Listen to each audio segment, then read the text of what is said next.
Hi everyone, I'm Gannon Rush from the High Plains Regional Climate Center. I'm here to kind of give you an idea of what we can expect this winter from a temperature, precipitation, and snowfall perspective. As of right now, there's a 75% chance we will go into a weak La Niña. This means the waters along the Pacific Ocean near the equator will be cooler, but not to the extent of being a full-fledged La Niña. This makes it a lot much more complex, since typically the stronger the La Niña, the more it typically follows the pattern. The ongoing drought also creates an issue, but the current wet pattern could reduce its impact. As of right now, the Climate Prediction Center has a small portion of Nebraska favored for below normal temperatures. The rest of the state, and for precipitation, has equal chances. This means there's no lean either way. While that may not sound reassuring, there are other things we can look into that can give us a greater idea.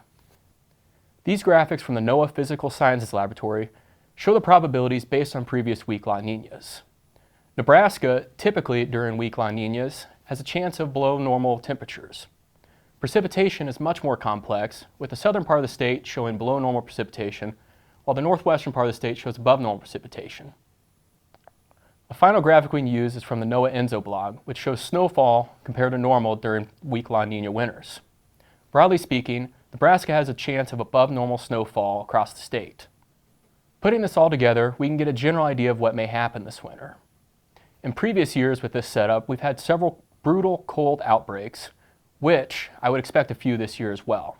Soils are fairly dry across the state, which can have adverse effect during these hard freezes and impact plants. Temperatures may not be frigid the entire winter, but you should definitely expect some temperature swings. Snowfall is a little bit harder to predict, but near normal seems likely this year. And that's our winter outlook. Stay tuned to Backyard Farmer for more information later on this year.